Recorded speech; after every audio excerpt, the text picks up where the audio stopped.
Hey guys, it's Jay, and of course we have Danny Green of Danny Green Collects, and of course we have Ace of Ramen Toys. Guys, we are here tonight to talk a little bit about Action Figure Comic Con 2026, and of course our special guest Ace is going to be talking through some of his brand new products that he's just announced, and we are really excited to have Ace with us. Ace, how are you? How are you? This Happy New Year to you, Ace. We haven't said Happy New Year to you at all. So Happy New Year, Ace. Happy New Year, Jay and Danny. Thanks for having me on your show. Appreciate Absolutely. it. Yep. So how has the New Year been, Noel? Ace, it's been a long time since we've seen each other. I mean, it feels like an eternity ago. I think the last time we saw each other was at Comic-Con. Joe Fest. Right? I think that was the last time we saw you. Joe Fest, is that right? Oh, no, Comic-Con, wasn't it? Oh, SDCC. That's right. Yeah, SDCC. that's right. Yeah. You're right. Yeah. You're right. Yeah. You had the full MUSK costume on. Remember? That's right. Yeah. That's right. The Machina, the full Machina costume. Yeah. That was epic. And you had a lot of people. You know, that was a great moment. You had tons of people stopping you for pictures. I think that was like definitely one of the highlights of the weekend. I think it was pretty great seeing all those people stop you and ask you for pictures. I think that was crazy. Mm-hmm. Yeah, and then what's great is that I'm going to be showing off the outfit again. I'm not sure how I'm going to do it in the cold of Canada. Right? You don't have to worry about that. We have we'll look it up. I'll probably wear I don't know. You have to put heat pads inside. A fur coat. You got to wear a fur coat on top. Yeah. So and then we're gonna be showing off my new the latest helmet prototype, the one that we're gonna be tooling with. So that's going to be a great feature for you guys to see. Incredible. That's going to be exciting. But tell us a little bit about how it's been over the past year developing and everything that you've been working on, Ace. We're very excited to have you here. How things been for the start of the year for you? Yeah, so everything's been as it was from the last year, right? We just carried over everything. Another year is just another new month added to the previous year. So we are still in development of the stuff, in production of what we're doing, and of course the Chinese New Year always comes in on the February to sort of put a hiatus on what we're doing. So that's going to come and go, not to worry, and we shouldn't use that as any excuse to delay things or explain that things are delayed, because that is a known period of time in the year, right? So but it only occurs for a month, so that's not really a long time that is going to disrupt things. But it's a good time as well for us to for me especially, to just take a break away from every day at the factory and then doing stuff. So it does take a toll, right? Especially with working and burnout. So it's a good time of the year myself to just relax, go check out some other places in mainland China, enjoy myself, have some food, and then come back, in March, and then get things going right again. So, of course, in the meantime, I'll be spending the rest of the January traveling, right? Next week, I'll be off the end of next week, I'll be off to Nuremberg, and then I'll be there for a day and a half, and then I will be on my way to the Action Figure Con in Toronto. Yeah. Nice. We are super excited that you're going to be joining us here in Toronto, and straight from Spielwarenmesse, the largest toy convention in the Europe. Is this your first time visiting Spielwarenmesse, or have you been there before? No, it's definitely not my first time. I've been there, I would say 5 times. This will be my 5th time at the show.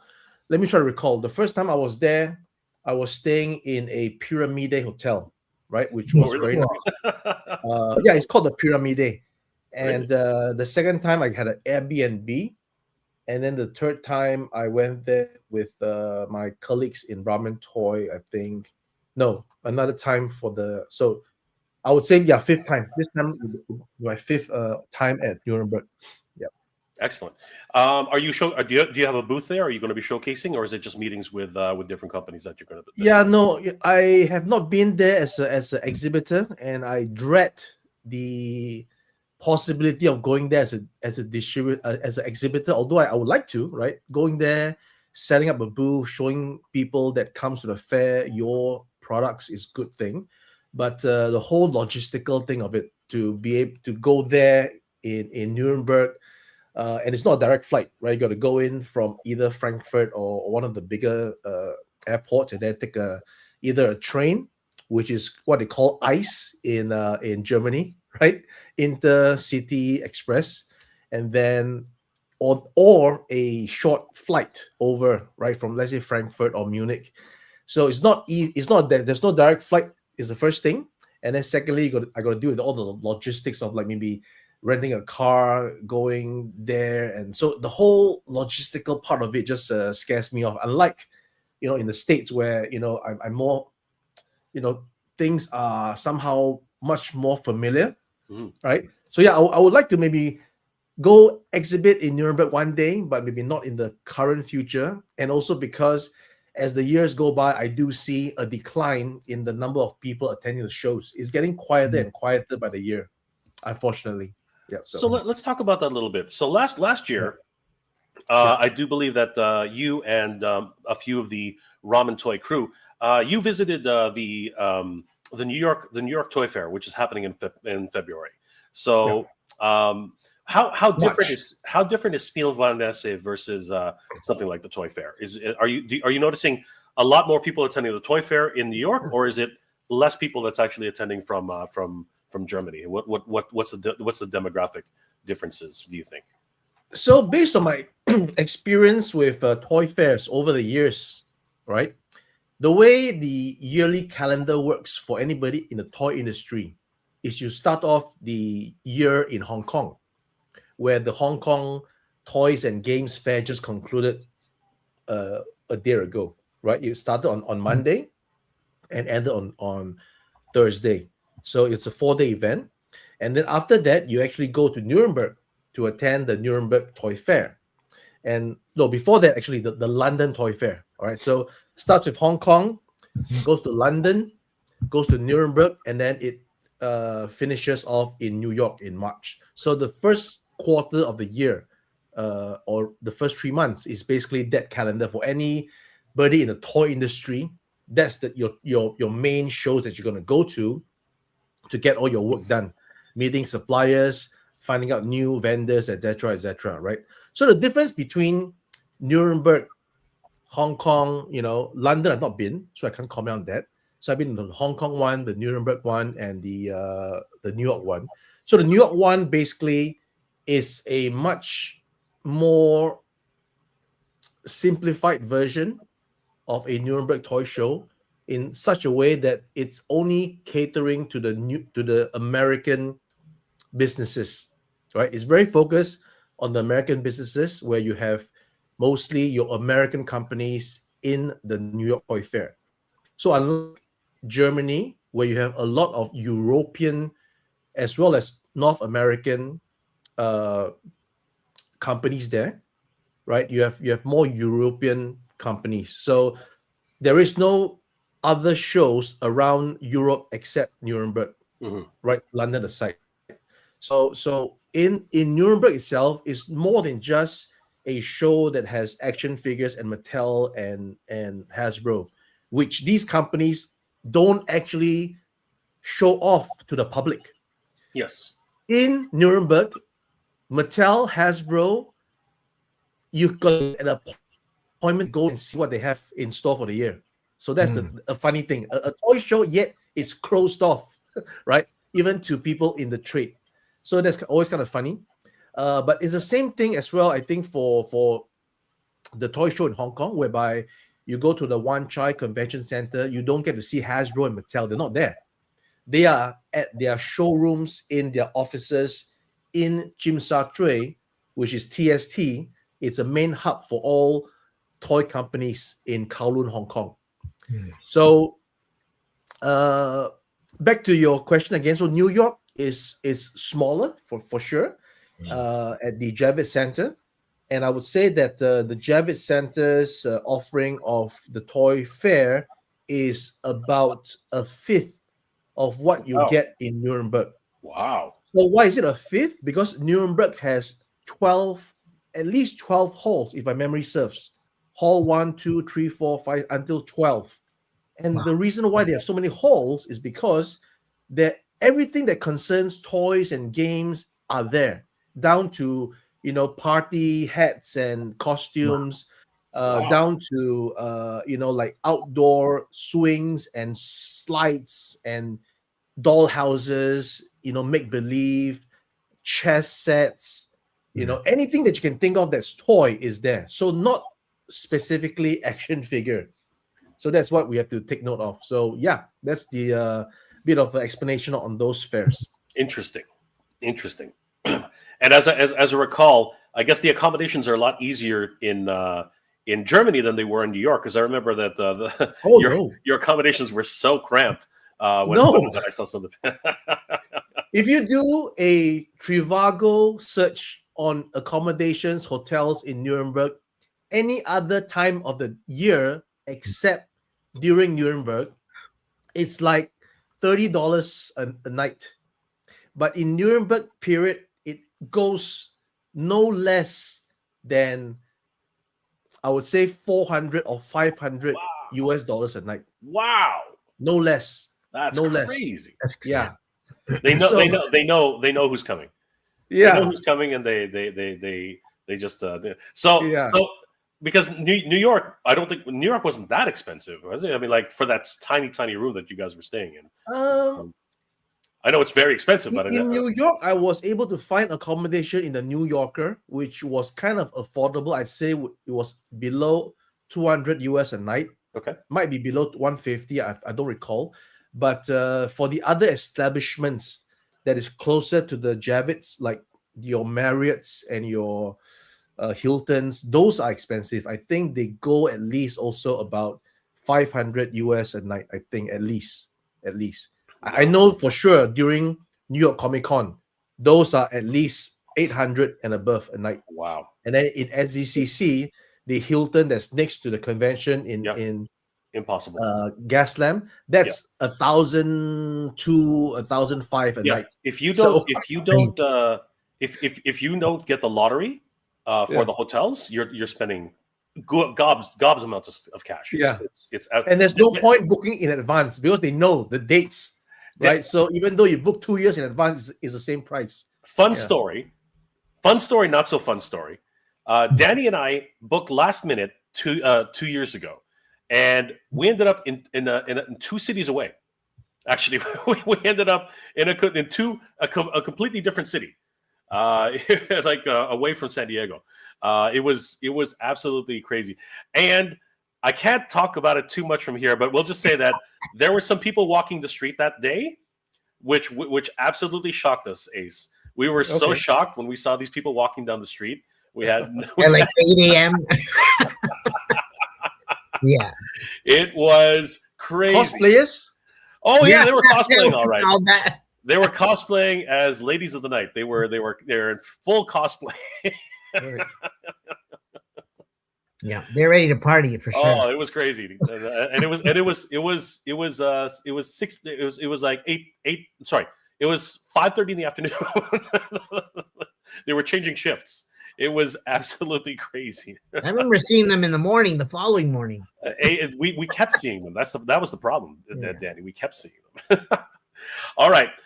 We want to talk to Ace about some of the new photos he's been posting up on his Instagram and really pick his brain about some of the crazy things that have been happening at Ramen Toy. But before we do that, let's go ahead and say hi to some of the people in the chat. Guys, thank you so much for joining us today. Wow, there's a ton of you guys here. It's pretty crazy. Of course, I know you're all chopping at the bit to find a little bit more about what Ramen has in store. And, of course, about Action Figure Comic-Con. Thank you guys again for joining us. Pedro Berio, all the way from Portugal. What's going on, Pedro? Good to see you, my friend. Hello from Portugal. Jay, Danny, and, of course, Ramen Toy. Good to see you, Pedro. Jordan from Canada, thanks for the stream. Cheers, Danny, Jay, and Ace. Cheers, Pedro. AFCC quickly approaching. Yes, we're only about 2 weeks away. It's going to be bonkers. Bees Battleground. Hey, Bees, what's going on, bro? Good to see you, brother. I'm ready for the MUSK and AOA Wave 2. Nice. Aces of Aviation. Yes. New packaging. Some really cool stuff happening with the Aces of Aviation. So very, very excited about that. Pedro saying hi to everybody. Jim Smith, 301. Hello, Jay, Danny, and Ace. Ace. Good to see you, brother. Pedro, I thought Toy Explosion in Germany was Europe's biggest toy convention. Probably for Massive Universe. Yes, 100%. For Massive Universe, 100%. But for toys and what's it called? Business to business, you can't get any bigger than Spielwarenmesse. That thing is massive. Dave Sanelli's in the house. What's going on, brother? Jabbar Robbins. What's up, Jay? Danny? Been a minute. Ace. By the way, Ace, are there any plans for more toys of Gatchaman? I know that the one with Ken is out, but do you have plans to do any other toys with Joe, Jun, Jinpei, and Ryu? Actually, the one you've been showing off lately is actually it's actually the that is Ken's ship, Joe, right? Yes. Joe. Yeah. G2, yeah. All right, so yes, I guess the answer is yes, Jabbar. Yeah, the answer is yes. There's David. Fun Picks. What's going on? What's going on, David? Good to see you. Can't wait till. Go ahead. No, I was gonna say he's gonna be at the event as well with us. Yeah, we can't wait to see you, man. It's gonna be great. DC Guinea Pig, what's going on, brother? Love your tanks. I have both versions. Any chance that we'll be getting a blast effect sold separately? Thanks again for making a great product. Yeah. Yes, as well. Nice. No, it's no business with Ace. It literally is black and white. Dave Sinelli, we're slowly losing title of the Empire State. So I'm guessing, Dave, you live in New York, so yes. It depends on how you look at it, right? At the end of the day, it's always a bit of a thing. Paul Morales, what's going on, brother? Hello, everybody. And hey, look who it is. Toy Addict is in the house. What's going on, JP? Good to see you. Three amigos. Yes, we are the three amigos. Jay, you're looking better. I am, but if you listen carefully, you'll notice that I'm a bit nasally. I still have a stuffed nose, and and every now and then I'll cough a little bit. But thank you, Dave. I hope you're doing better too, brother. David. Yes, I'll be at AFCC. Can't wait to meet you guys there. It's going to be awesome to meet Dave. Incredible photographer. You guys definitely got it. And his work will actually be on display at the Action Figure Comic Con. And of course, JP, so excited about the V line. So you know what? We're going to touch on that because that is definitely something I was not expecting. Last time we heard about that was about 2 years ago. So very excited to see that the development has not stopped on that. 3 years ago. Yeah, something like that. It was crazy. Yeah. So guys, heading over to Ramen Toy on Instagram. Oops, wrong one. So remove and add. Heading over to Ramen Toy on Instagram. Guys, Ramen Toy has been busy, just like a busy bee. And some of the pictures they've been posting are absolutely astronomically out of this world. And yeah, man, we're being we're seeing some great stuff here. Even the prototypes. So this one, of course, is the prototype for the. How come it's not going? G2 Condor. This one is the G2 Condor, and it is having a little bit of a hard time loading up. Oh no, that's not good. So we'll wait. Too many tabs, Jay. You got too many. Yeah, tabs. I know, way too many tabs. So we'll go with the Eagle. So there he is. There's Ken himself. This is freaking awesome. And you'll see it at the AFCC. Sorry. Oh my God, that is so crazy. So guys, you heard it here, an exclusive for anybody who's going to be at the AFCC. We will be among the first to actually get to see the G1, the Gatchaman one, Ken the Eagle. This is the full product. I love the fact, as always, that you're incorporating magnets into this. It has many of the actual features from the show. Talk us a little bit through this development on this particular piece, Ace. How long has this one been in development? So we approached Tatsunoko, I think, in 2024, And I think that was in April. Yeah, before the Las Vegas licensing show. So April of 2024. We're now in 2026 and we are delivering. So it took some time to get the license in place, licensing memo, contracts signed, getting prototypes designed and approved and changes. So we set out to do something of the vehicles of Gatchaman because although there's many fans asking for the figures, we saw that Storm Collectibles was doing their figures, so we didn't want to put in another, new challenger. Is that right? What's the when you have the game when you're playing and then somebody comes in? Yeah, here comes a new challenger, the Street Fighter. That was Is it new challenger? Yeah, new challenger. So instead of doing that, we went to do vehicles, which is more our forte because we have the Machina line, and then we have the Ramen Racer, economical vans, and the tanks. So we thought the vehicles would be a good thing. But what size, right? So we wanted to see, based on the success of Machina, that we can just do it in 124 scale.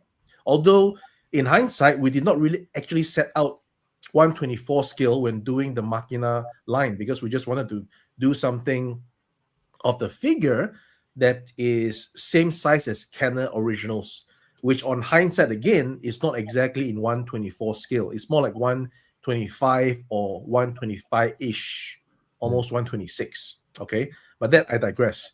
So we'll just call it 124 scale. And then there was obviously some concerns to get the size of the Eagle shop right because there is no very clear and distinct style guide that Tatsunoko can provide. All they have are very rough sketches of the front view, the side view, and the back view, and the top view, I think. And the views don't really match, in my opinion, right? So you're talking about the 70s here, right? Where people are just in the Tatsunoko office and coming up with all these designs and their sketches, So I can understand that. And if you look at references from Poppy Nika making products of all these vehicles, again, it doesn't really gel with what you're seeing on the animation, and then the animation cells itself does not have a consistent image of how how the vehicle looks. So long story short, I'm going on such a long tangent. We decided to just take some liberties to design some forms of this Eagle shop, because if you look at the Eagle shop itself, our Eagle shop is not as big as what you would think it should look like in the animation. Now, to keep this size is also a concern for us to have a smaller packaging and to basically keep costs down overall.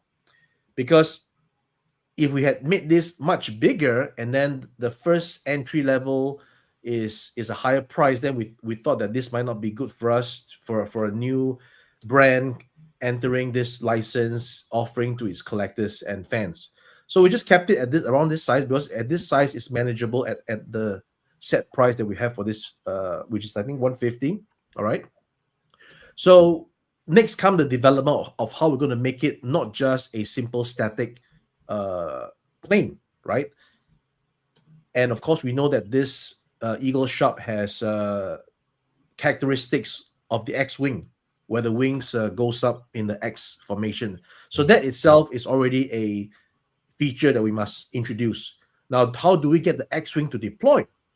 I thought to myself, hey, there's this what looks like the undercarriage, or wrong, the air intake of the Eagle shop, and I thought that part, if I could just pull it back like cocking a shotgun, I could deploy the wings. So that's how we did the deployment of the wings, by cocking it like that. See? Yeah. That's amazing. Yeah. So, and again, there were so many design flaws with the design, right? The original creators. for example, you see over there the in the animation clip, you had the undercarriage folding into the bottom part. Now there is no clear schematics of how the undercarriage actually looks at all. There's nothing clear. So we had to come up with some imagination to derive the undercarriage. And how do we make the undercarriage marry with the front landing gear? Because with that piece of the belly that hangs below the eagle shop, that means that whatever front landing gear that comes out, it needs to surpass that. Yeah, it's be longer. And hit the ground, right? And if you look at other images of the eagle shop landed, the front landing gear is actually very long, right? Pretty long, right? Longer than what we've done with our toy. But once you have something that's longer, that means your rear wheels will have to be longer as well, right? Because if it's long in front and the rear wheels are short, then you have thing like pivoting, right? But then again, there's no space, as you can see over there how it transformed. There's no space to physically put the landing gears back, right? Correct. So all these things had to be designed by us through trial and error, and then like, okay, let's do this. And then actually took some inspiration from the landing gear of the F-18 Hornet, the main landing gear, where it's sort of priced into, what we call in Mandarin the character 8, right? Pa, 1, 2, 3, 4, 5, 6, 7, 8. In Chinese, 8. There's it's done like that. So that's how we got the thing. And then of course we learn, right, along the way from the licensor, that the air intake that I thought were air intakes on the sides were not air intakes. They were actually missile firing pods. And then I thought that the bottom was the air intake, and they said no, it fires off the Eagle missile from the bottom. So that means that this aircraft has no air intake, and I have no idea how it flies. So that's a bit of thing that we learned. And then of course we initially designed it to be as non-gimmicky as possible, right? In terms of electronics. But the licensor said, oh, there is lights on the back, so you should make it, paint it at least yellow. And I was thinking to myself, you can't paint it yellow because it means that the burners are always on. Because we had initially presented a prototype whereby the thrusters behind were just black, right? So black, right? It's black. But they said it has to be yellow. So instead of just painting it yellow, which was on our first prototype, we went back and just added LED lights. So this is a feature that we added without adding additional cost to our SRP, because we have already set out a price for this, and then these were all additional add-on during the production and approval process. I really like that idea, though. Yeah. I've been saying for a long time, not to cut you, Ace. Apologize. Oh no, I'm good. I spoke too much. I've been saying for a long time, and some people would disagree with me. But I think that toys are toys. You know what I mean? A lot of people are saying, "Oh, but we don't need like." There's a tendency for people to say they're adult collectibles, so they don't need action features. And I'm like, no, that's not true. I think one of the reasons why we got into toys in the first place was because of action features. Yes, I agree. I think I really like the idea of firing missiles. I really like the idea of lights. I really like the idea of sounds.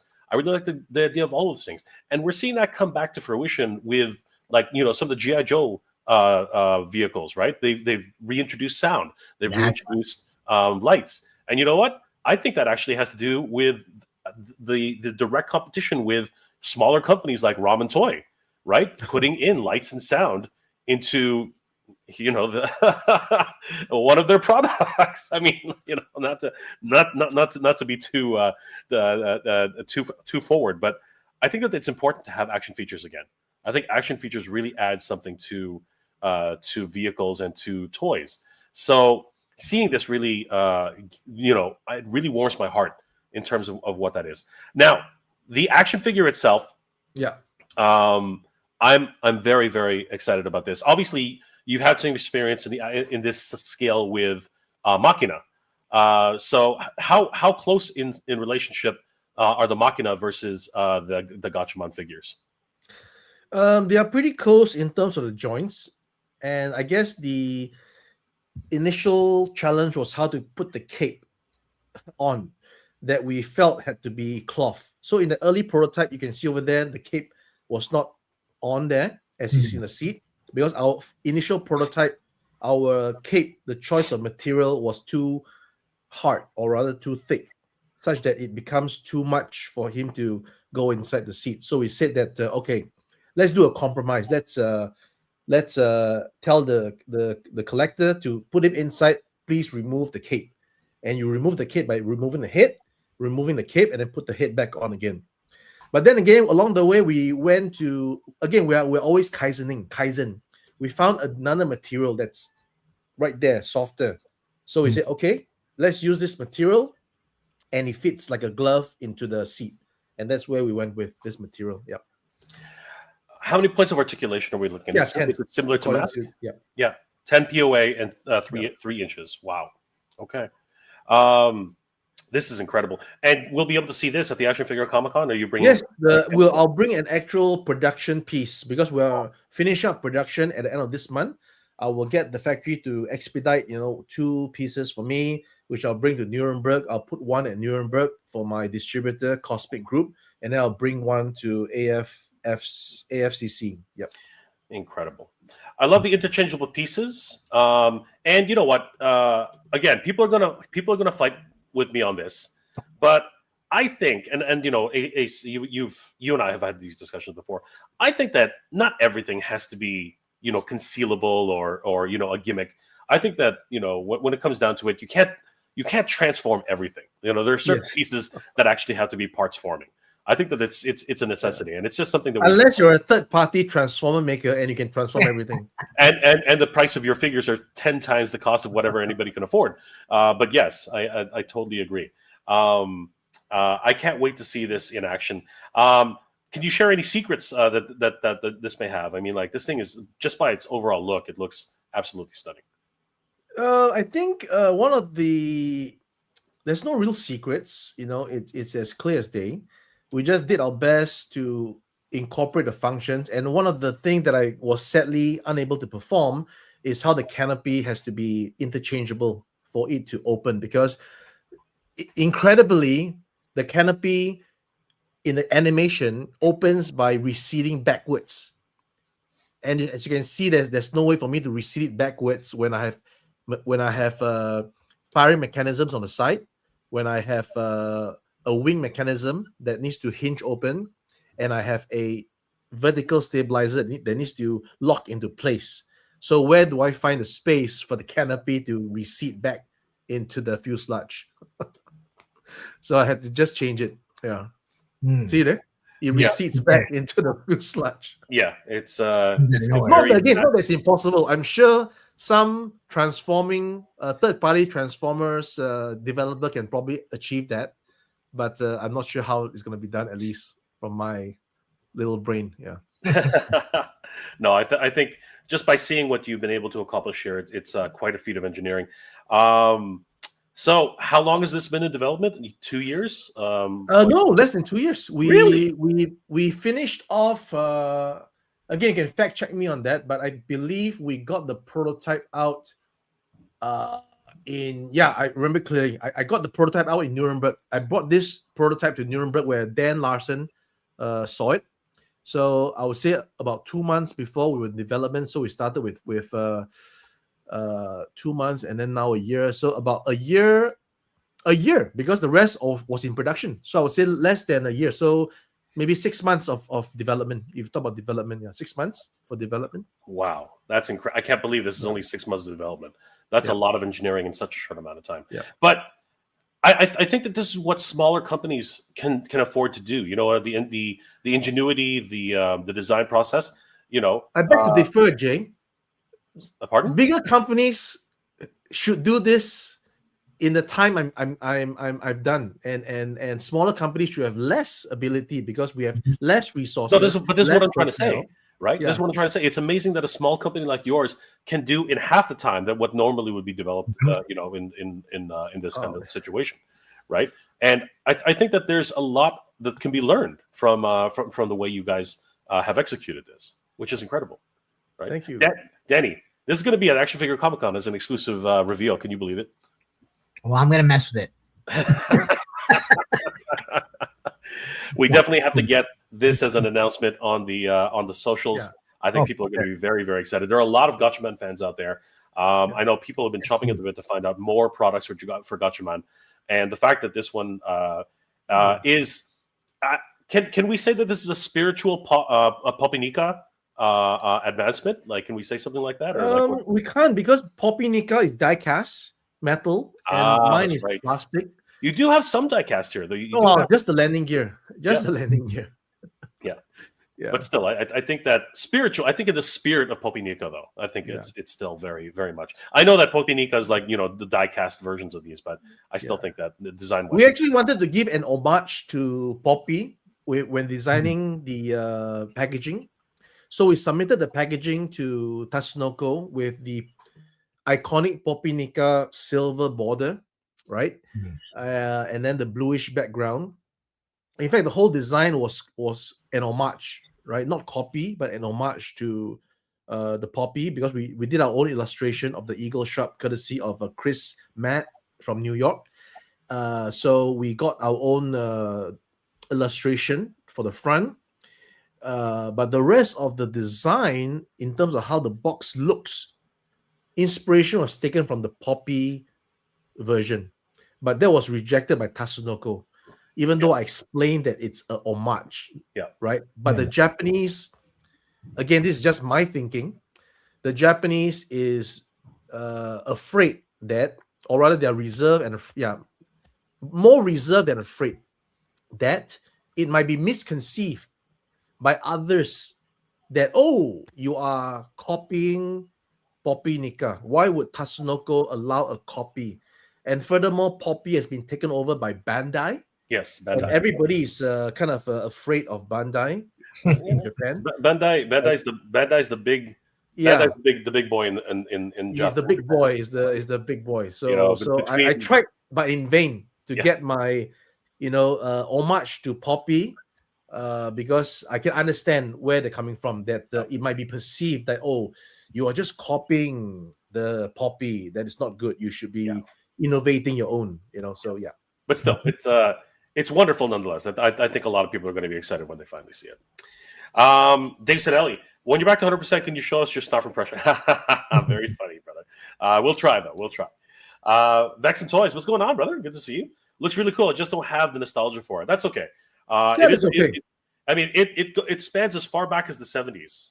Remember, it started all the way in the 70s, moved into the 80s, and even onto the 90s with the new OVA, right? And then there were so many other different iterations over the years. And then video games, right? Video games kept going. Capcom, Tatsunoko versus Capcom, right? There were so many different iterations that eventually happened. Shay Reed's in the house. What's going on, Shay? Good to see you, brother. Hey, Denny, Jay, Ace, hope all is well. Let's talk toys. We are talking toys right now. We're talking toys right now. Jordan from Canada, really dynamic form and very colorful. Yes, exactly the way it looks in the Tatsunoko version. We're very excited about it. Kevin Herbert, Ramen, a huge thank you for putting up all the Batman 89 canopies. You're the best. Those are very, very popular, of course. Huge shout out to you, Kevin. Jabbar Robbins, looks great. Ace, can't wait to see the ones you do with Joe, Jun, Junpei, and you. Speaking of Tatsunoko, Jay, you should do a review / action of the video of the history of Tatsunoko. I could do that for sure. It's definitely very near to my heart. I, of course, am a huge fan of Gatchaman. Many of the productions they've done. Kashan, right? Babel II, right? So many different wonderful productions from Tatsunoko over the years. So, love those guys. Those guys are freaking amazing. Dave said, Ellie, at the sign, GJGP. Oh, brother, I got you. Jordan from Canada, awesome video showing the animation inspiration to produce the toy. And that was very difficult, right? Because as you said, there were really no schematics. You just had to go by whatever the references were from there. So it was kind of a necessity, really. Yep. Hey, Crash is in the house. What's going on, Crash? Good to Crash? see you, brother. Always good to see Crash in the house. Jay and Ace and the other guy. You haven't met Danny yet, Crash, but You know this name really soon because he's gonna go really big. Yeah, you will see it. You'll see it. You'll see it. Hashtag AFCC. Yes, we're very excited, brother. It's coming. It's coming. Thanks, Jordan. Thanks. Citadeli. Sorry. Ace, what's your take on the Loyal Subjects mask line? It's pretty disappointing, in my humble opinion, for the price. Sounds like outs of QC as well. Ace, do you want to take that? Yeah, I think just a quick take on this was that it exceeded my expectations for the pricing. I know that the Loyal Subjects is more for mass market distribution. So initially, when we were among a few friends, sort of like predicting what the prices would be, I gave my prediction, and I fell short. I was under. It went above my anticipated pricing. So that was the first thing that was my opinion, that it was higher than what I thought it would be, because of the fact that I knew that this was going to be a mass market release once they said that it's going to be a reissue. So versus a new R&D, right? So once something is reissued, you sort of get a gauge of what the price is going to be. Just like how Takara, when they reissued for the first time the G1 Optimus Prime, for those of us who remembered, right? I think it's almost 20 years now since they reissued the first G1. And that price, again, inflation aside, that price was also relative to what it was back in the day. You know what I'm saying? It wasn't like an inflated price. It was there or thereabouts. So that was my thoughts when a reissue was brought to mind, that this is going to be, I think I'm not mistaken, I thought that the Thunderhawk was going to be like a $25 item, right? But obviously it's not. So that's just one part. In terms of the overall thing, I believe, again, it is a lack of a person that is really passionate about the subject to really put his all. I mean, once you are in something, everything, all the noise are blocked off, right? So I think they lack a person that was like deep dive into the product, and then really looking at everything and then seeing what it should be, especially when now you're looking at stuff that's the spring, and then the fuel tanks being inverted, etc. So these are all minor details that a real passionate person would have definitely not made these issues. So I think they lack that person. So it's more run like a corporate, like a business, more so than any like fanfare sort of thing. So that's my opinion, that Loyal Subjects, a big company, took on a license from Hasbro, not just one license, but many licenses, right? So they promised Hasbro a lot of stuff, hence Hasbro gave them the license, because it's not just one license. They are licensing a lot of stuff from Hasbro. So a big corporation with a proper like business doing stuff without the passion, and hence you get what you get. Yeah. Yep. It's all about the bottom dollar. Thanks, Citadel. Always a great question. David, David, interested to see how these toys are designed and what considerations are taken when they're produced. Absolutely. Jordan from Canada, great costume. You looked great. Yeah, Ace was definitely killing it at the SDCC. It was pretty crazy. Sir Green Lantern, Rick Kage, Esquire. What in the Gatchaman have I walked into? Good to see you, brother. All right, Andrew Davis. Why wasn't I invited to this party? Andrew, you are always invited. You are always invited, brother. Sure. Always. Martin Priordier. Is it in scale with G.I. Joe 118th? Actually, no, I don't think so. Which one? Your Gatchaman. Oh no, that's not 118. It's 124. Yeah, it's 124 scale. So no, Martin, unfortunately. Todd Say, Tekkaman the Space Knight. Is that something you'd be interested in taking on as well? No, not at the moment. Not at the moment. I love Tekkaman. I really love that. Martin. Oh, I see. It's 124th. Yes, that's right. Jabbar Robbins, ADV Films, now Sentai Filmworks, has done English dub of the original Gatchaman. If only they did the same for Gatchaman 2 and Fighter. Yeah, But you know what? It's one of these things which every company who like anime companies, North American and of course in Japan, they're always going to do anniversary editions. So we might be able to see a full collection one day. The Collector YT Ace. We need Boss Hogg's 1970 Cadillac DeVille from Dukes of Hazzard. It's a cool looking vehicle that people will enjoy. The bullhorns on the hood and the pistol shaped door handles. Okay, let me Google that. Oh, he's the Boss Hogg. Remember, he's the rich guy who always. I don't know because I didn't watch Dukes of Hazzard. You didn't watch Dukes of Hazzard? Oh my gosh! No, not in Singapore. No. Yeah, like I said, I'm doing this for the fans. Then you definitely got to start watching at least a few episodes of Dukes. Just watch the first season. You'll be more than caught up. Yeah. Sit it out. Great response, Ace. Michael Farland Jr.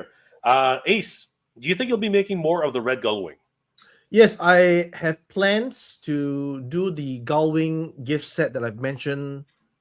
I would say almost 6 months ago now or more, because initially I had plans to license with Hasbro that particular Gullwing that is 100%, well, 90, I would say 95% animation accurate, because my Gullwing had not the animation wheels, the rims, and not the animation markings. So I made a prototype that I showed Hasbro with the corrected wheels, the rims, as well as the corrected animation markings. Now, since I didn't get the license, I was going to release that myself as a gift set with T-Bob and Scott. So there's been some delay in that area because I've been working on how to make the T-Bob correct. First, I came up with the size that was not small enough, as many people have commented, and then I reduced the size, and then I have made the boy in a way, and then he didn't really touch the handles of the scooter. I got to redesign that. So I managed to come up with a compromise now whereby the seat is semi-removable. That means the seat that is sitting on, you can actually remove part of it and let his body sink in further so he can actually touch closer to the handles. Still not exactly the handles, but closer. Okay. So again, there's limitations to what we can do because of a plastic figure. Okay. Yep. So that was the delay. And then once that delay is occurring, it gives me the idea, hey, since we're doing the reissue of the Gullwing, let's put in some more features. So for the first time here on Mega J, I'm going to say that the gift set of the Gullwing is not only a straight up reissue with new rims and animation accurate markings. It's going to have the revised thrusters that looks like the animation, because I took some liberties to revise the thrusters on the Gullwing that differs from the animation, but not going to do exactly like the animation. So the thrusters would have like rounded edges. Okay, I'm going to change my wing cannons to look like the animation, because when I did the Gullwing, the whole cannon was hidden from view. So I thought it was a real Camaro that converts into a fighter jet. So you shouldn't be able to see the lasers, the cannons, right? But in the animation, those cannons are actually maybe grills, like the Rhino's grill stacks, smoke stacks. It could have been like grills that were visibly seen. So I'm going to change that to make those nice looking grills visibly seen. And then I'm going to change up my seat as well, because currently on hindsight, I realized that the design of my Gullwing seats are designed wrongly, because it has a convex where your back lies, and that's meant to, in real life, support your back because it's a convex. But in the action figure, because it's rigid, the convex actually prevents the figure from sitting into the chair, if you know what I'm saying, right? So I'm gonna redesign that to, and while I'm at it, I'll probably look at how the animation seat looks anyway, and then mimic the action, the shape of the seat to match the animation. So new rims, new seats, new wing cannons, and firing effects for the cannon, and new thrusters, along with sorting out my activation mechanism so that now it's going to be refined.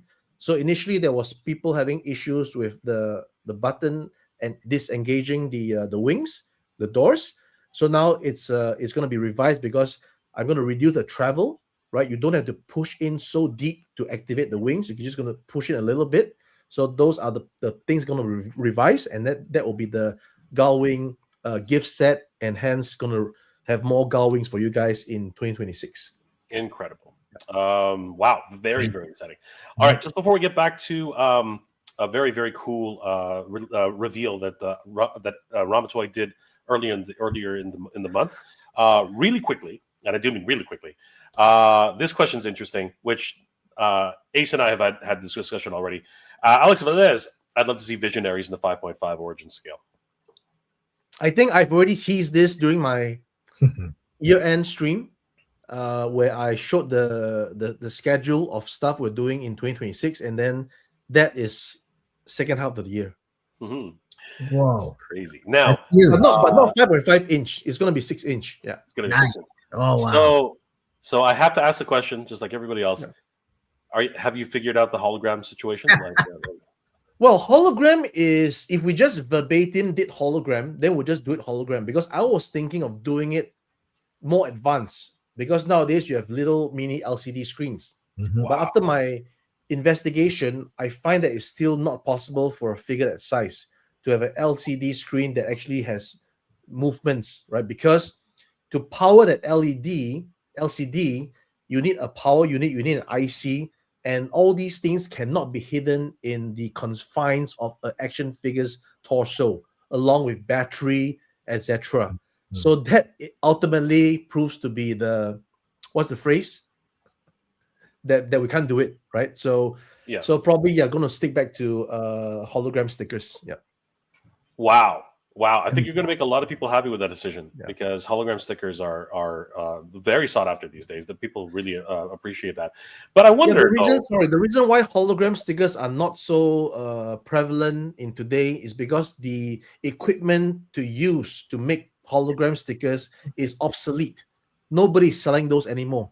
So I got to really find the people who are still having these machines to go get it done. But it's still there. It's a sunset business, just like scanning, right? Yep. People who scan newspapers before putting them on microchips no longer needs that, because now you're scanning and putting into the drive, right? It's on a little thumb drive. But back in the day, you got to go and scan it and then put it onto a microfilm, and then you go to the library, and then you take a microfilm reader, and then you got to see the thing. But now you just plug in a scan document into your computer, and you get everything. So it's nobody. In fact, whoever is going to be doing microfilms must be crazy, because nobody uses that anymore. So same thing for hologram stickers. Nobody does that anymore for some reason. I always wondered, because you mentioned the LED screen. Yeah. I'm wondering if you could put a battery pack inside the staff, and put the battery inside the staff is worse, my friend. You got to run your wires through the staff at 1/12 scale to light up an LED, which is I've gone through. I've asked all the experts who are the nerds for making computer games and mini games and all these things. To do that is just like, are you crazy, man? It's like. Well, there's a will, there's a way, Ace. But I do. No matter what, the holograms, I think, will be people. Maybe we don't have the technology yet. Maybe in another 20 years. Maybe. Yeah, it's possible. It's possible. All right. So I know Ace's time is very, very important. So we want to respect his time. But this showed up on the Ramen Toy feed, and it literally blew some people away. As a matter of fact, it blew somebody away who, in terms of Master Universe lore, was very, very impressed. So, Diana, suddenly, after almost 3 years of blank, we haven't heard hide nor hair of Diana for 3 years, and out of nowhere, Ramen Toy posts this incredible prototype of Diana. Wow. Even animated himself. Literally, he was, Diana's my girl. So Yeah, she very was my go-to. exciting. Yeah. Holy crap. Teddy is impressed. Teddy is impressed. My first infatuation was with Diana as Oh a kid. yeah, absolutely. I mean, Wow. who wouldn't, right? She's a femme fatale. Talk us through this, Ace. I mean, obviously this is a very early development. For the hip joint, is that going to be improved or No. Of course, that's not going to be the thing. Of course not. I mentioned please reserve critique. Yeah, until I'm ready to show the actual thing. Yeah. Yeah. So what are we looking at? 30 plus points of articulation, swappable heads, the whole 9 yards? Yeah, so a bit of a history on this. So we started again our Ramen Toy doing third-party nostalgia 80s stuff, and this was developed 3 years ago. And when I first teased it, I was approached by private message from some fans to say that I should actually reach out to Kenneth Johnson, who is the creator of V, to get it licensed. They said he's a very approachable guy instead of doing it third party. And that's what I did. I wrote to Kenneth Johnson. We exchanged emails. He wrote back a very nice letter back to me, but the answer was no. Right? Long story short, the answer was no. And he did say that let's look at maybe the months down the road, and the answer is still no. Right? So instead of waiting, because Ace don't do that, right? Ace gonna just do it himself, and then that's it. So I think this is the year we're gonna launch V. I'll be waiting for the cease and desist letters, and we'll take it one step at a time. So we're gonna be doing it in a two-prong approach: 112 figures and 118 figures. So the 118 figures will not be looking as intricate as the 112 because it's 118. I mean, we could do it, but I think we want to give a different flair, a different flavor, right? Don't get me wrong. Look at what Higher Toy is doing with their sculpts on 118. Incredible. So you can definitely do exactly a well-detailed figure in 118. But look at what you are doing with Delta 17 and all the other 1/8, 3 3/4 figures. They have a certain style, which means they're a little bit more buff, right? You know what I'm saying? Yep. So I'll apply that. I'll apply that the style on the 118, and we'll do some 118s. We'll do the ship, which is a must. You got to do the ship, and then that's going to be the plan forward for this V. Yeah. For if I think the vehicle line is more approachable at 1/18th. I mean, like Star Wars, G.I. Joe. It's just it's space concerns, right? And then if you are talking about Joy Toy, I mean, they're like the turtle van that they did was just inspired. A lot of people are just so enamored by that. So I think that's a great approach for sure. Skyfall, thank you for the $5 super sticker, my friend. Really appreciate it. Ace, will it be possible to have an option to get Wolverine fully tanned, please? To get the Wolverine fully tanned. My Wolverine? Yes, your Wolverine. Yeah, it is 10. It's fully 10. Right? It's a 10 color. I wonder what he's referring to. Yeah, what Skyfall meant. No, it's not on the site yet. Oh, it's not on the site yet. Oh, okay. Yeah, okay. No, sorry. No. Yeah. Oh, maybe he meant the phalanx. Yeah, I was wondering because I thought I did see something. I thought I saw. Yeah. We're getting confused with the naming convention because the third party names it one way, the official name is another way, and then people are using sometimes the names that you don't know which is which. So because the hunter is fully tan. Yeah, correct. Right, the hunter's fully tan. But if he's talking about the phalanx, but then you can do it because we had the whole 10 phalanx parts for sale.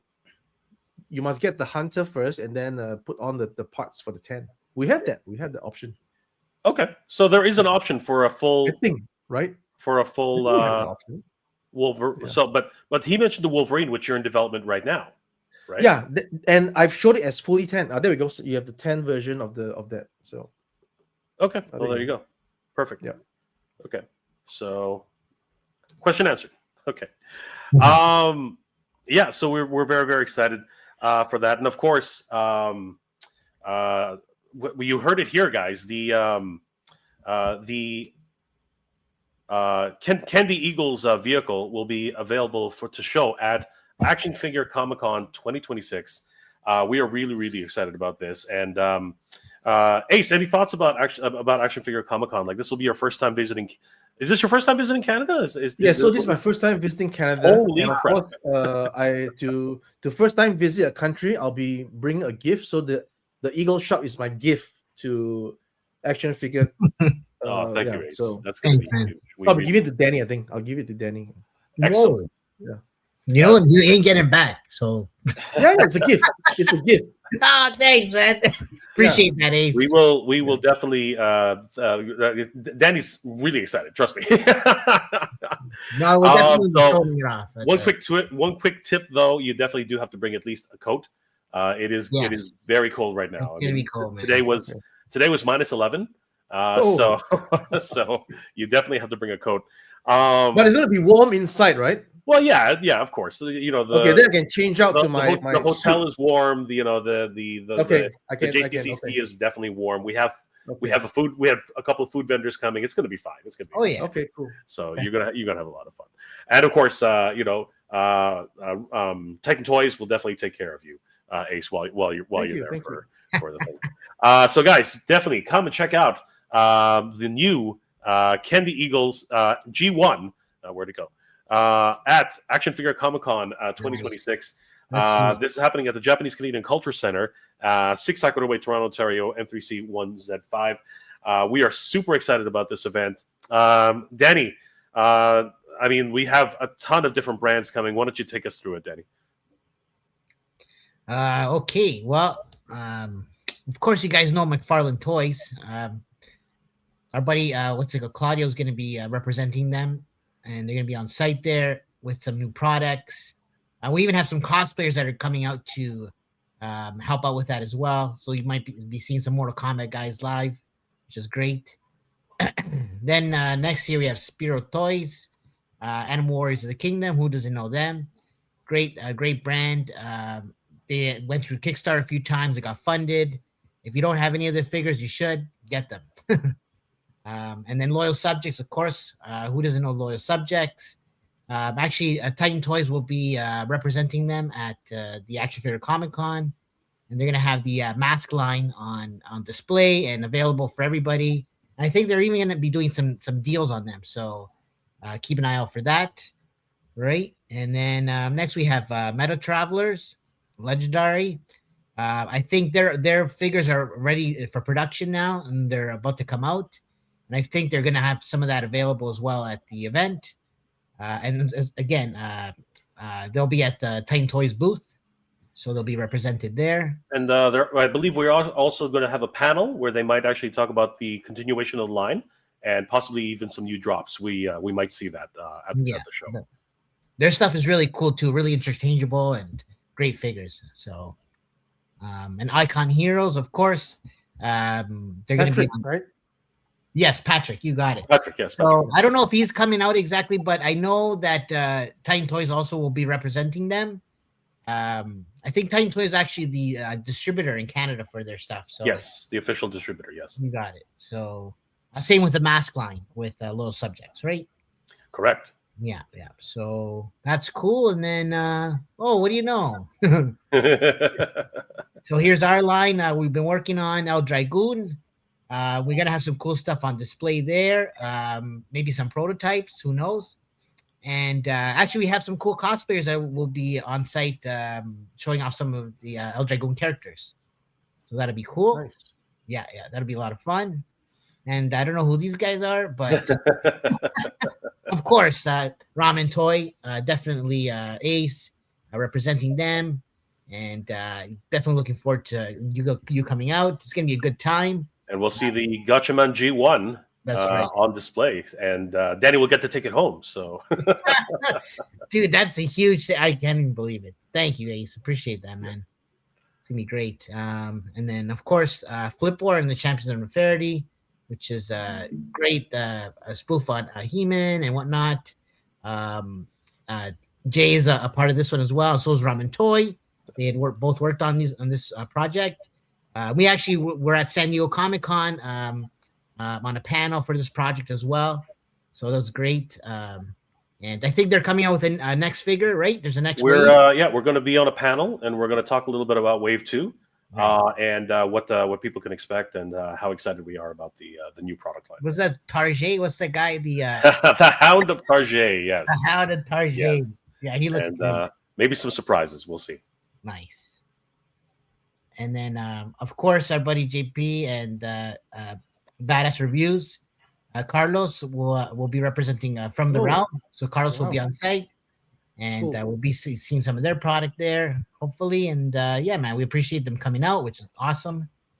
And then our buddy Lead has got his little project on the go, Baguette Club. He's gonna have some stuff on site there, some prototypes of his figure. So that's gonna be super awesome. And I think that's it for brands for now. Well, there are more who's definitely coming, but these are the ones we have relationships with. But right. Yeah, guys, you're definitely going to see a lot of cool stuff at the Action Figure Comic-Con, and of course, we do have the actual exhibit itself for the action figure diorama exhibits. This is going to be crazy. 6 different diorama builders are going to be showcasing their work. Each one have actually developed like an entire city block. Just for the Action Figure Comic-Con. They'll be placing action figures in display on these, and you can actually see some of their shots on Action Figure Comic-Con Instagram page. They have been working for months on these projects, and you can just see some of the fruits of their labor. This, of course, is Figgy Smalls, and you can see just how big this is. I mean, this is huge. This is massive. That is an actual Sentinel that was just released by Hasbro. Yeah. So if you think about how big that is compared to this, this huge building, and it's a cross-section building as well. So not only do you see the exterior, you actually get to see the interior as well.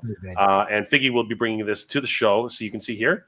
So there's one with the fully attached side, and one with the cross-section interior. So you get to see both of those, one battle damaged and one not. So this is definitely something that we're very excited to see. I mean, we can't have a MUSK everywhere we go. So this is definitely as close to it that we can definitely see. And imagine we have 6 of these types of dioramas that are going to be on display. Yeah. So you guys definitely have to check those out. And of course, thanks to Drew Olive, he gave us perhaps a glimpse as to what it could look like on the show floor that you can see here. Again, Drew is a great toy photographer. And he just put together, a scene that perhaps will actually be happening at Action Figure Comic-Con. You never know. So it's a lot of fun. Huge shout out to Drew Olive, who actually will have his work on display. I think Drew actually might be dropping by, right? Isn't that the case? Or no, he'll be on site for sure. He's actually helping with the toy photo gallery. So yeah, definitely. You can catch him there and ask him stuff, and yeah, it'll be cool. Yeah, for sure. And guys, if you're hungry, I am hosting the ramen eating contest. Ace, you gotta be there for Ace, that. You gotta get it. We're gonna have Ace as an honorary judge. If you think that you can scarf down as much ramen as possible and beat the very next guy or girl next to you, definitely head over to the ramen eating contest. We got some great prizes that are going to be presented, and of course, presented by Anime Shogatsu and hosted by Mega J Retro.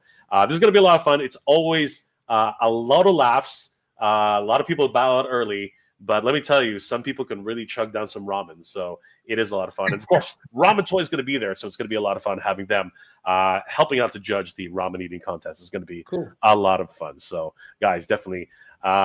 We're very excited about Action Figure Comic-Con. Tickets are on sale right now. You can buy them online right now for only $15. You save $5 at the door price. But if you buy 2 tickets, you actually save a little bit more money. So definitely take advantage of that.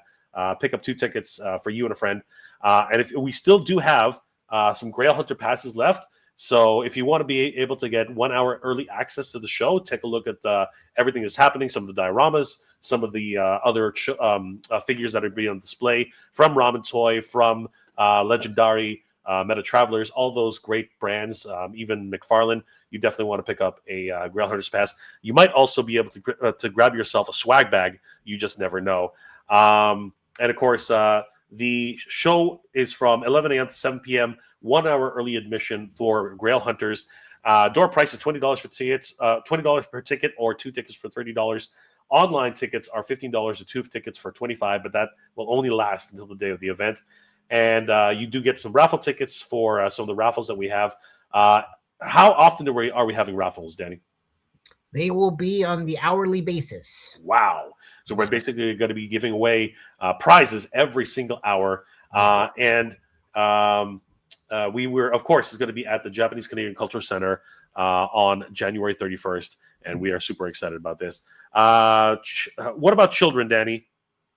12 and under are free, as long as they're with parents. Please be their parents. I'm just kidding. Yeah, exactly. Definitely. We really appreciate it. And of course, the kids are going to have a great time. Oh, yeah. And of course, we want to thank our sponsors for the event. Titan Toys, the main sponsor of the event. They will be showcasing many of the products we talked about today. So definitely, you guys give them a like and a follow. Tell them that the Action Figure Comic Con sent you. The King of Print, Danny, we really couldn't have got the word out without these guys. They've been doing some crazy work, right? Oh, yeah. They've been helping us with all the advertising prints, and also the toy photo gallery. The prints there are sponsored by King of Print, so I really appreciate that for sure. And Waterland will keep us hydrated all weekend, right? You got it. So definitely check them out. They're gonna have some deals also on the things that they do. They do like water installation, filtration, that kind of stuff. But they'll have like reverse osmosis and alkalized type water on site for free. Incredible. And JTI Boxing will be on site, correct? Yes, they are. We call them our combat sponsor or self-defense sponsor. They're gonna have a little cool activation thing where you'll be able to go to their booth and actually they'll teach you how to punch and that kind of thing, and you'll even be able to hit them. So they'll be wearing some armor and stuff, and they'll teach you how to punch and that kind of thing. So that's kind of cool. Wonderful in-person demonstrations. Please don't hit those guys. We don't want to. It's going to be a lot of fun. Don't have it straight. Guys, please head over to the actionfigurecomiccon.com, pick up your tickets, and of course, we hope to see you guys there. We have cosplayers, we have exhibits, we have programming, lots of different drops that are going to be happening over the weekend, and of course, Ramen Toy will be there. Guys, definitely head over to Ramen Toy, give them a like and a follow.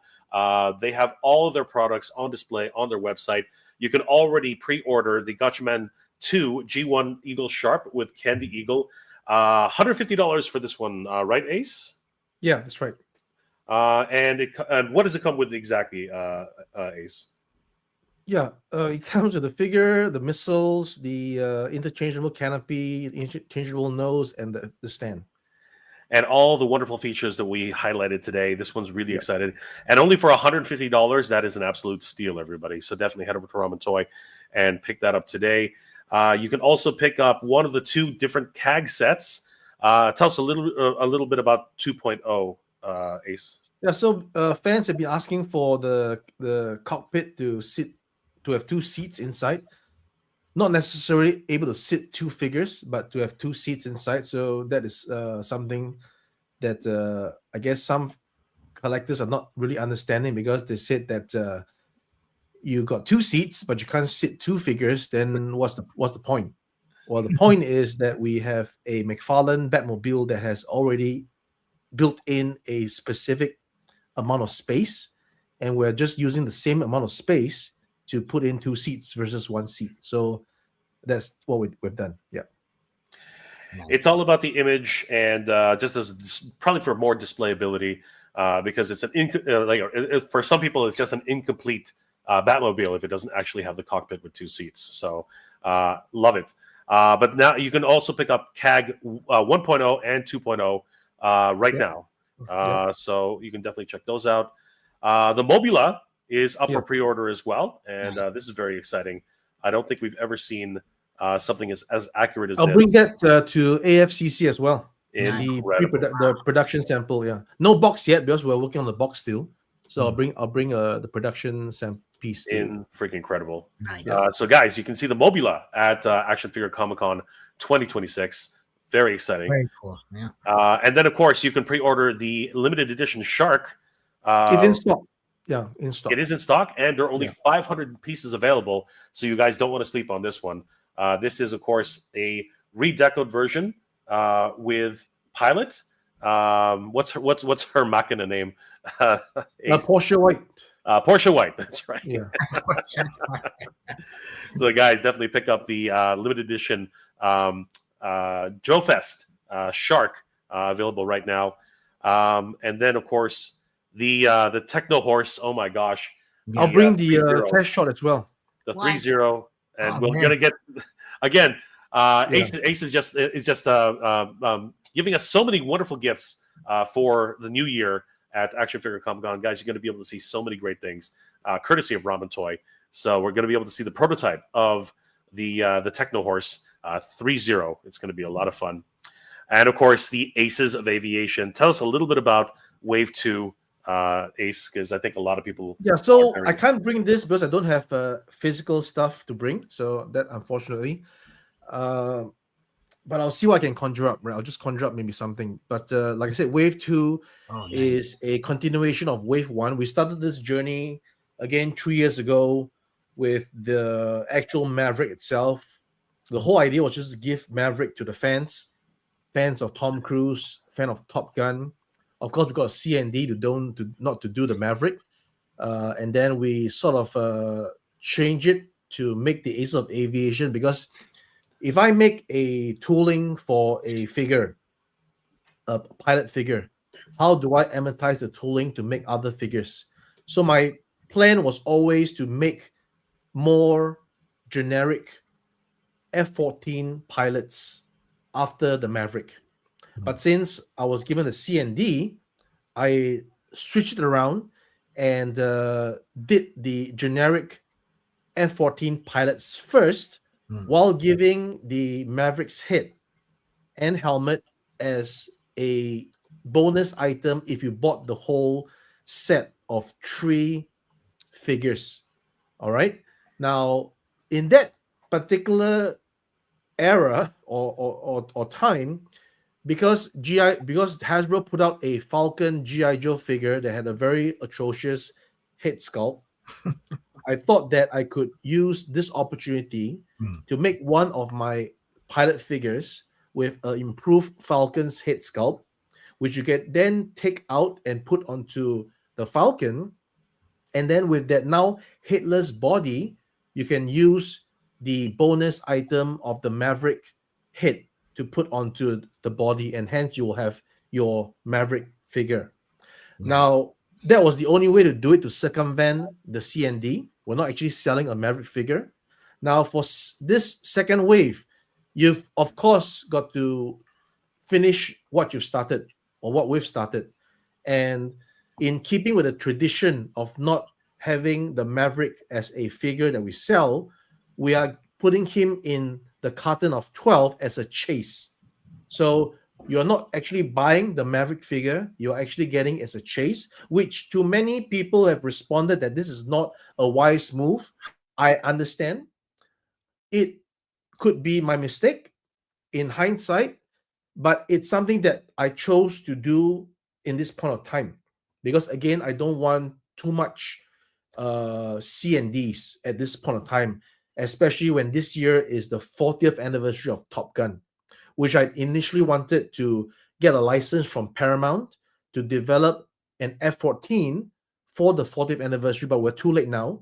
We're already in 2026 without an F-14 to show, and neither are they going to be licensing to me the rights to make the figures of the characters in their likeness and everything, because again, once you deal with licensing, you're dealing with the likeness of a actor, a real life person. You need to get his approval, etc., etc.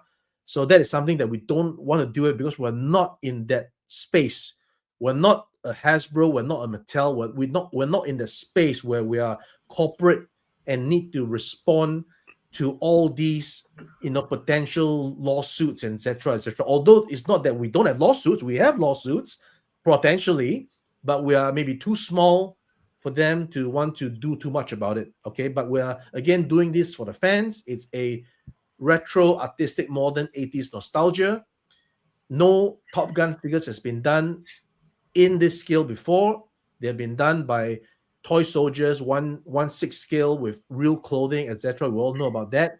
They've been done by third party. We all know that, but they're not in this 1/12 scale. So wave 2 is now us sculpting new heads apart from the Mavericks head that's already done. And what's that? Jester? No, not Jester. It's Viper, right? Viper's head was already done in wave 1, but in wave 1, Viper took on a Jolly Rogers helmet. The Jolly Rogers helmet is a real life helmet worn by VF-84 Jolly Rogers naval pilots. But now we'll have his actual Top Gun pilot helmet in this wave. And of course, it is an homage to the late Val Kilmer. In fact, when you see the packaging, you will see that we have a bit of a dedication to the late Val Kilmer. And hopefully that this, again, is for the fans. We have very, very lukewarm, in fact, cold response to this wave of figures. It's still on early bird, as you can see over there, because we have sold just a few hundred pieces of each figure. And that's not enough to do a production, but we'll do it anyways.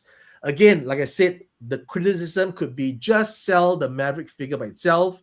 You'll get lots of orders. But again, that's not the point, because it's a business decision. Yes, I will live to regret it later. I may sell the figure later, who knows? But at this point in time, I'm putting him in a secret chase figure that you get in a full case. And to make things even more interesting, he will have a reduced abdomen part and shorter shoes. So instead of the revised new boots that I have for the Aces Wave 2, he's retaining the old boots from Wave 1, and then he will be slightly shorter when you put all the figures together. And that's my little spiel on that. Amazing. Nice. So, guys, definitely head over to Ramen Toys. They have some incredible things like the Dio Ramen. They will actually have the Musk, which is almost ready. We see the packaging and how it's going to be laid out. There's also the Black Razor. The Ramen Razor is still available again in all of its iterations, as you can see here. Dukes of Hazzard, of course, and of course the Rev Van. And we know that from the animation in the beginning, the Rev Van is going to be at Action Figure Comic Con. And we've done some amazing things with that. We do want to let Ace have a last word, because he does have to get going. We are sensitive about his time. But really quickly, huge shout out to Snell's World for the super chat. Ace, is my ramen mask rhino coming? I think realistically, it is at least 2027, end of the year. Realistically. Okay. Yeah. And final super sticker from Snell's World. Thank you again, Snell. Ace, can we get the CAG 2-seat conversion for the McFarlane Batman Forever Batmobile? Currently, no plans yet, but if it needs to be, I will need to develop it. It will take me some time, because, again, I don't have as much data on the Forever version than I have for the 89 version. So I'll look into it, yeah. And Snell does say, Ace, VF-84 Jolly Roger, but now they have the VF-103 Jolly Roger. Yeah, so VF-84 was the original designation for the Jolly Rogers, but Jolly Rogers also became the VF-103 because I think there was a formation integration between the Sluggers and the Jolly Rogers. Fact check me on that. And I think Aberdale is trying to get some secrets from Ace. Did I hear that right? Is Ace building a Yeah, so you heard that right, because I've listened to the calls and I've looked at the Hasbro Rattler, which I've just recently purchased for R&D. So the Hasbro Rattler, apparently, based on my calculation, is 20% smaller than the actual A10 Thunderbolt. So I'm going to, again, like what I did with the Hunter tank, deform a tank enough that it still looks good, and deform an F-14 enough that it still look good for 20%, because at 1/12 scale, the F-14 is going to be about, again, I'm not sure if I got the math right, it's going to be about 1.2 meters long, right? But if I deform it 20%, it will only be as long as the length of my super mask. Wow. So I had placed the figure, and I've looked at the super mask length. I think it's 48 inches. I think I can do that. So that is what I'm working on. Okay. Nice. Wow. Guys, we do want to let Ace have the last word so that he can say goodnight to everybody. Ace, thank you so much for joining us tonight. What else are you working on? And do you have any other final farewells for the people out there? Yes, so thanks, Jay and Danny, for having me. Enjoyed my time here to explain some stuff. Sometimes it gets it out of the system, right? Yeah. So I am working on stuff, but I think I've said enough. I'm working on getting to Nuremberg, getting to AFCC, getting to meet with you guys and have a good time. And then that's it. So one step at a time. Let me finish off my shipping of the Dao Ramen, which I'm handling right now. The final production of the Eagle Shop, which I'm doing right now, and of course having to catch a flight as soon as next weekend to get my trip going. So yeah, that's it from me. Beautiful. Huge shout out to Ace and of course the Ramen Toy team for doing things that only we can dream of, and of course doing it for the fans. Ace, thank you so much for everything. Take care. Happy New Year, and the Lunar New Year is coming. So we hope that you have a very happy Chinese New Year as well, Ace. And we will see you at Action Figure Comic Con in 2 weeks. Too, man. Yeah. Have a safe trip over to Spiel von Messe, Ace, and we'll see you soon. Okay? Thank you. Have a good night. Good night. Yeah. Thanks again. So guys, Danny, what a time it's been spending with Ace. He truly is a generous individual, very good friend. And looks like you're getting a special gift at the end of Action Figure Comic Con. That was a surprise, man. I wow. But Wasn't expecting it. I thought he was joking. I'm so choked up. But Ace is giving gifts to all of us at Action Figure Comic Con 2026, guys. We'll be able to see the first iterations, the first views of the Gatchaman G1, the Gatchaman 2 G1 Eagle with Ken. And it's going to be freaking amazing seeing that. Danny's going to be able to take that one home. We're going to see the Mobula at Action Figure Comic Con 2026, and even a prototype of the mechanical horse 3.0. So yeah, guys, this is going to be a lot of fun. Once again, guys, we want to thank Ace for joining us for this chat, and don't forget, guys, that we will all be at the Action Figure Comic Con 2026, January 31st, 2026 at the Japanese Canadian Culture Center. It's going to be a blast. We have so many different exhibits, shows. We have a lot of great programming, a lot of different releases that are going to be showcased by different companies. And we even have a whole bunch of cosplayers who are also going to be at the show. It's going to be a lot of fun. And guys, we really do hope to see you guys there. Amizi was in the chat. We saw her briefly. Yeah. She's absolutely huge in terms of just shouting out the Action Figure Comic Con. We want to give her a huge thank you for covering the event. Local Super is going to be there, and she's going to be dressing up as Danny's very favorite La Loca Loba. It's going to be so much fun seeing El Dragoon at the show, being represented by Local Super. So many different, wonderfully talented cosplayers. Definitely head over to the cosplay page on Action Figure Comic Con. Click on any of their images, and you'll be sent over to their profile pages where you can see more of their cosplay. And of course, all of these featured cosplayers will be there showcasing all their stuff. It's going to be a lot of fun. And of course, we do have some special guests coming for Action Figure Comic Con. We have the TMT collector, whose collection is literally the largest collection in the world for Teenage Mutant Ninja Turtles, as recognized by the Guinness the Book of World Records. It's going to be freaking crazy meeting the TMT collector. Frederick B. Owens, who is a good friend of the TMT collector, and of course a voice actor on Teenage Mutant Ninja Turtles. He is, of course, the voice of Leatherhead as well as a bunch of Triceratons. He's also worked on cartoons and anime like One Piece. So definitely want to meet Frederick B. Owens. We also have Devin Mack. The voice of Sonic the Hedgehog is actually going to be there as well. So you definitely want to meet all these wonderful voice actors. And in terms of other surprise guests, toy tubers like Toying Around are going to be there, along with our good friend the Badass Reviews, and of course some idiot named Mega J Retro. We will be there, spreading the word and of course having fun with all you guys. Ramen Toy is definitely going to be there. It's going to be great to see Ace, and we do have some amazing surprise guests like Chucklair. If you guys are into the old school hip hop scene, it's going to be great to see Chucklair at the show. I grew up listening to this guy. He's going to be at our show now, which is many of us did. And of course, for the Comic-Con aspect of the show, Udon Comics is going to be there, represented by Tricky Digits, Joe Ing. So definitely, if you're a Street Fighter fan or any sort of fighting fan, you definitely want to be able to meet Joe Ing, Tricky Digits, at the show. We have so many other special guests, including C. Jessam and other wonderful guests who will be there.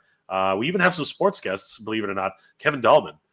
So guys, definitely head over to the featured guest section of Action Figure Comic-Con, and maybe you'll find somebody you want to meet at the Action Figure Comic-Con 2026. Guys, thank you so much. We hope to see you at Action Figure Comic-Con 2026, January 31st at the Japanese Canadian Culture Center. And, of course, my friend Danny Green and I will be there, and we will hope to see you guys there. Yeah, Danny, what a night, man. I mean, like, you're getting gifts and you didn't even ask for them. I had no idea. Crazy, right? So you've been apparently you've been a very good boy, Danny. Apparently you've been a very good boy. And it looks like I appreciate that, man. Ace is awesome. He's a good friend of ours. He's always been very supportive of us, and we're just great friends. We're like brothers right now, and he takes care of us every time we meet up at the SDCC or I think Toylanta, Joe Lanta. So those are other ones, right? So I think we'll be seeing them there as well. But anyways, yeah, man, guys, come on out if you want to meet Ace. And that's it. 3 Straw Drawl is in the house. What's going on, brother? Good to see you. Speaking of good brothers who we've met at conventions in the past, always good to see you. Will the 4 Horsemen be at the Mega J-Con? Possibly the Hithier. This is not my convention. This is definitely Danny's convention. But no, the 4 Horsemen, unfortunately, will not be making a stop in Canada. It's always the their own show. They have their own show. Yes, they do, which helped to inspire this show. But yes, the Heathier is freaking crazy. So hopefully we'll be able to see him again sometime soon. Ropig John is in the house. G-Force, yes, G-Force. Snell's World, thank you again for the super stickers. You're the man. Jay, I told you I was going to wear Ace down. You're definitely doing that, my friend. 100%.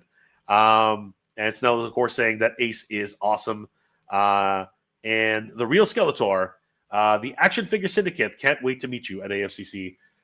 You know what, brother? Definitely, we're going to be reminding everybody on the Syndicate that Action Figure Comic-Con is a big thing. Actually, if you can do us a favor and remind everybody that Action Figure Comic-Con is going on January 31st. We'd appreciate it, brother.